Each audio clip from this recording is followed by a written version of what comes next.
We're definitely going to fly back. We're not riding the bike because he's not going to be able to ride. So, see what the day brings.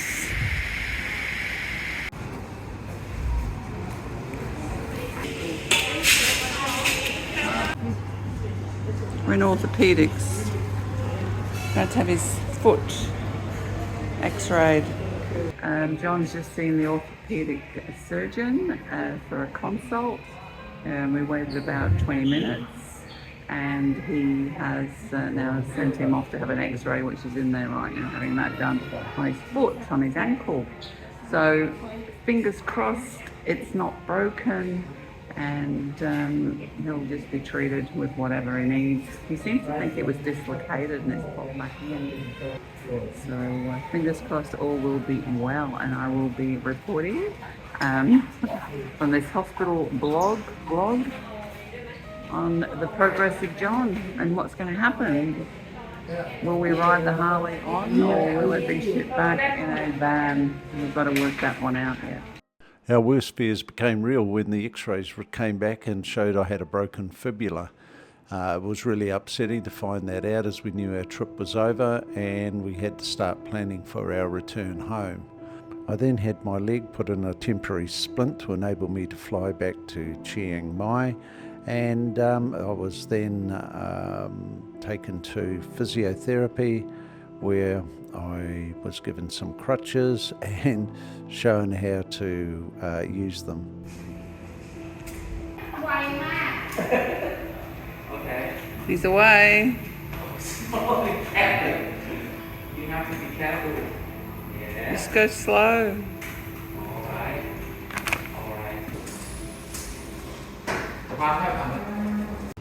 So this is Wednesday morning. Our second night in this cab here. The hotel, what's it called? Barney Plus.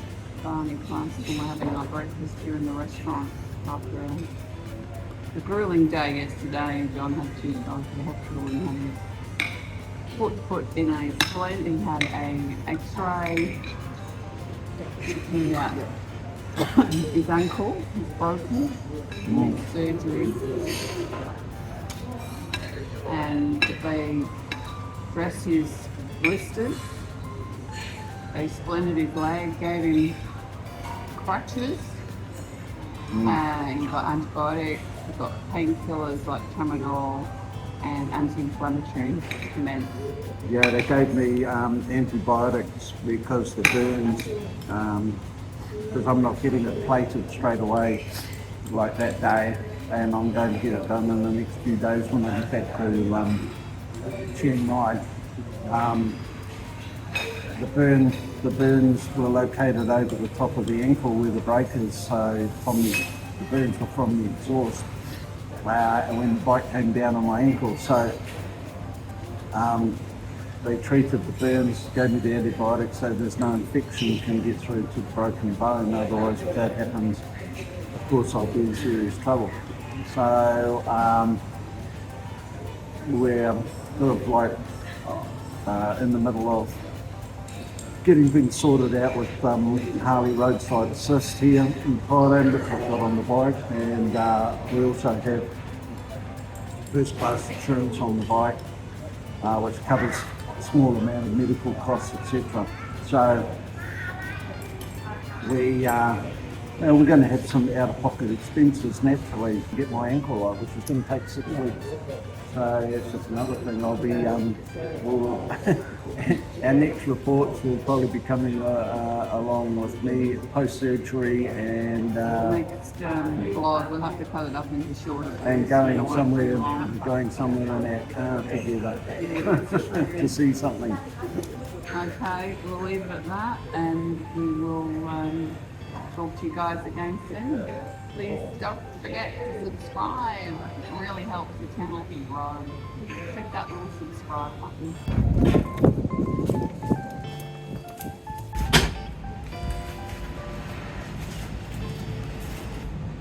As we had decided to get my ankle operated on in Chiang Mai, we had to act quickly to get the bike picked up and arrange a flight home to Chiang Mai. As I've mentioned in previous vlogs, we've made great friends at Richco Harley Davidson here in Chiang Mai, and they were right there to support us when we needed it. They arranged a crew who arrived on time to uplift the bike and manhandle it into the back of the transport, which, as you can see in here, wasn't an easy job at all. Oh, and then they struggled.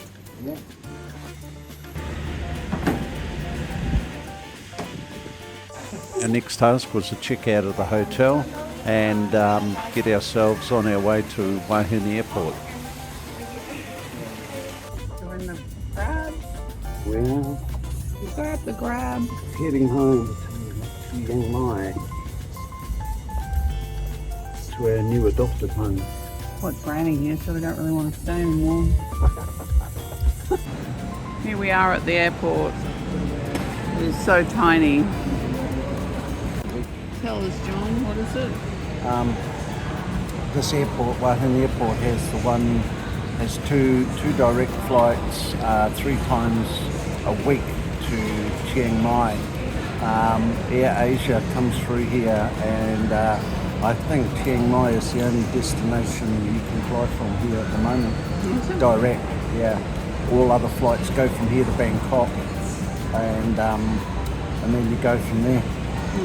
I think there's another smaller airport smaller terminal down the road to go somewhere else on a smaller plane. I've seen bigger bus terminals.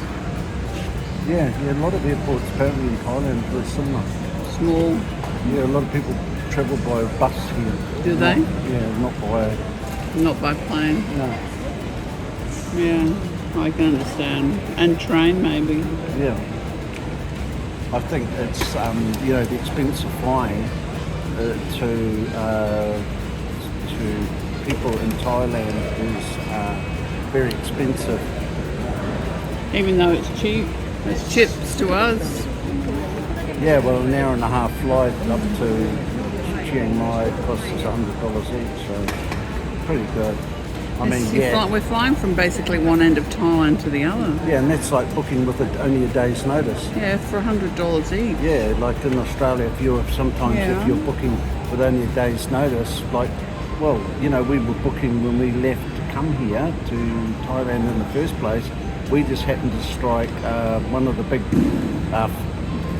final weekends down there for some sport, and they charged us in Melbourne. Charged us $500 each to fly down from the Gold Coast. Gold Coast to Melbourne. To Melbourne, $500 each.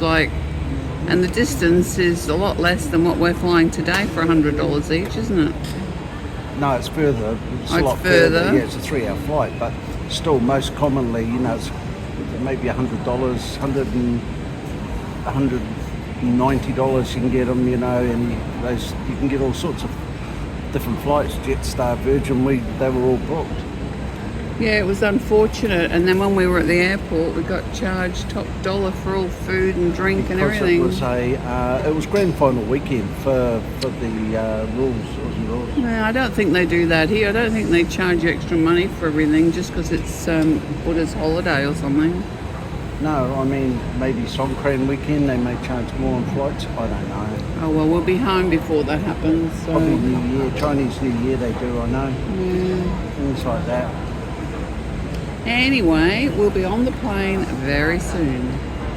So now we have John in a wheelchair. We've just checked in. And we have our carry-on stuff, which isn't much. And it was a bit stressful doing all of that because they needed to see the doctor's report from yesterday. But it sounds like they're going to help us to get him on the plane. God knows. So let's see what the next adventure brings. As Lorna mentioned, check-in was stressful. We didn't think they were going to allow me on the flight as I didn't have a doctor's letter. But in the end, we were good to go as I had to sign a waiver and guarantee I could climb the steps to the plane. Well, that was a right palaver going through the check-in. Luckily, we had a lady help us throw everything in the baskets and everything. So now we're at gate 1 and we are ready to who bought our flights. Everything's been checked, including John. He was frisked. But he's in one piece. I can't begin to tell you how good it felt to be on the plane and heading home, especially after the events of the past few days. We never imagined our trip finishing up this way, but hey, you've got to be prepared for all eventualities, right? AirAsia looked after us with a free upgrade to premium economy, and we had the row of seating to ourselves. I don't know if I could have got through all of this without the help of my darling wife Lorna. She's a real trooper and dealt with everything and everyone, including me. We've been on our life's journey together for over 18 years. All I can say is, I love you, darling. When we touched down in Chiang Mai, the AirAsia staff whisked us through the airport building to get our bags, and then they wheeled me to the front door, where we were met by our good friend and hog brother Terry, who drove us back to our home. Thanks, Terry, we appreciate your help, brother. We thank you for sticking with us to the end. We look forward to you joining us in the next episode. We always appreciate your comments, good or indifferent, so if you like this episode, hit the thumbs up, and if you haven't done so already, click on the subscribe button. And we'll see you in the next one.